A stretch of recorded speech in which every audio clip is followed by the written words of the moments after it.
जी जनता या ठिकाणी उपस्थित झालेली आहे त्या माझ्या सर्व बांधवांचं, भगिनींचं आणि माता बहिणींचं आणि पत्रकार मित्रांचं मनापासून त्या ठिकाणी स्वागत करतो आणि अभिनंदन करतो. आज या प्रचारासंदर्भात मी अगदी 3 गोष्टी आपल्यासमोर मांडणार आहे आणि त्या 3 गोष्टींची उत्तरं, त्या 3 प्रश्नांची उत्तरं या मीडियाच्या माध्यमातून तुम्हाला सर्व जनतेला द्यायची आहे. आज ज्या पद्धतीने भारतीय जनता पार्टीने महाराष्ट्रामध्ये आणि देशामध्ये हिंदू आणि मुसलमान यांच्यामध्ये जे तेढ निर्माण केलेलं आहे, मला खऱ्या अर्थाने विचारायचं आहे त्या सर्व हिंदू भगिनींना आणि बांधवांना की हा मुसलमान बांधव तुमच्या देशाचा नागरिक आहे की नाही, काम कर मला आहे की नाही. आणि ह्या मुस्लिम बांधवांना विचारायचं आहे की हे सर्व हिंदू बांधव आणि भगिनी तुमच्या देशाचे नागरिक आहेत की नाही.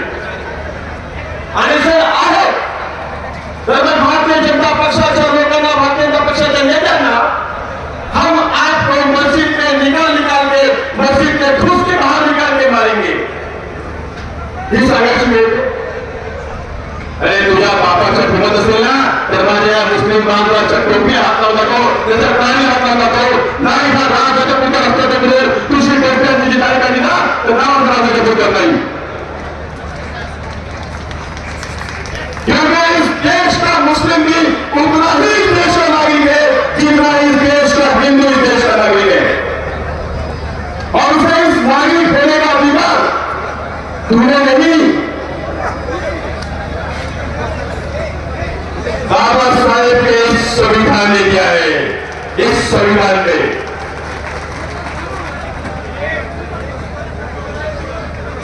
अच्छा पद्धतीने या महाराष्ट्रामध्ये ओबीसी आणि मराठा वाद होत असताना, ओबीसीच्या आरक्षणातून मराठ्याला आरक्षण देण्याची भूमिका घेत असताना आणि मराठ्याला ओबीसीच्या आरक्षणावरती त्या ठिकाणी भूमिका होत असताना या राज्याचे मुख्यमंत्री जेव्हा मनोज जरांगे यासाठी यावरची भूमिका घेतात त्यावेळेला याच मतदारसंघाचा आमदार माजी मंत्री होते ते पाठीमागे बसून टाळ्या वाजवतात. टाळ्या लाज वाटली पाहिजे, लाज वाटली पाहिजे. समाजात तेल निर्माण करणं, समाजामध्ये भांडण लावणं ही तुमची काम आहे.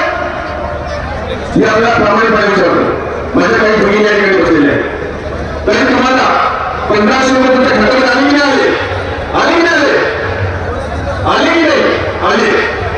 तरी मला सांगा की ज्या लाडक्या बहिणीच्या माध्यमातून योजना सुरू करून 1500 रुपये तुमच्या खात्यामध्ये घालण्याचं काम सरकारच्या माध्यमातून होत आहे, ही लाडकी बहीण खरी तुमची आहे का हा प्रश्न पडतो. हा प्रश्न यासाठी पडतो की या मीडियाच्या माध्यमातून मला एवढे विचार आहे की ज्या लाडक्या बहिणी 1500 रुपये प्रत्येकाच्या खात्यामध्ये आणतात त्याच लाडक्या बहिणीसाठी या देवेंद्र फडणवीसांचे लाडके आमदार देवेंद्र भैया काय म्हणतात. ज्या 7 सुंदर तरुणी मुली आहेत त्यांना चांगली नोकरी करणारे नवरे मिळतात. मात्र ज्या काळ्या सावळ्या सुंदर दिसणाऱ्या मुली नाही आहेत त्याला पान टपरीवाला, एखादा टपरीवाला नवरा भेटतो. लाज वाटते. महाराष्ट्रासारख्या सुशिक्षित पुरोगामी महाराष्ट्रामध्ये आज ही भाषा वापरली जाते. मुस्लिम संघटनेच्या सभेमध्ये वसंत देशमुख सारख्या भारतीय जनता पक्षाचा नेता, या राज्याचे माजी मंत्री असलेले बाळासाहेब थोरात त्यांच्या जयश्री थोरात यांच्याबद्दल म्हणतात सगळं थोडं कसं झाली याचा प्रश्न पडतो. एका माऊलीच्या बाबतीमध्ये जर त्या ठिकाणी अशा प्रकारचे प्रश्न दिले गेले असतील तर मला खरोखरच खंडन वाटते. ज्या लाडक्या बहिणीबद्दल 1500 रुपये दारू मिळत होता तीच लाडकी बहीण जी आई सावित्रीबाई फुलेचा वारसा घेऊन, आई देवीचा वारसा घेऊन या देशाच्या संसदेमध्ये संसदोत्तर पुरस्कार मिळाला आदरणीय सुप्रियाताई सुळे यांच्याबद्दल राज्याचा एक मंत्री, एक जबाबदार व्यक्ती अत्यंत खालच्या भाषेमध्ये, खालच्या भाषेमध्ये शिवीगाळ करतो. ही तुमची लाडकी बहीण, ही तुमची लाडकी बहीण बोलता. मला आपल्याला सांगायचं वाटतं की आज मराठा असेल, ओबीसी असेल, एसटी असेल, एसटी असेल, अल्पसंख्याक असेल, आदिवासी असेल, यांनी फक्त म्हणत असेल तर ते संविधानाच्या बाजूने आणि ते संविधान वाचवणाऱ्या हाताच्या बाजूने आणि तो संविधान वाचवणारा हात आदरणीय शास्त्रज्ञांच्या हातात होता. त्यांच्या आशीर्वादाने या समाजामध्ये हिंदू बांधवांसाठी सुधाकर बनवणार यांना तुतारीच्या माध्यमातून निवडून द्यायचं तरी तुला सर्वांचे असेल त्यासाठी शेवटचं नका म्हणतं शेवटचं सगळ्यांनी हात वर करून सगळ्यांचे हात वर सगळ्यांचे आणि मराठीमध्ये रामकृष्ण हरी. जय जय महाराष्ट्र.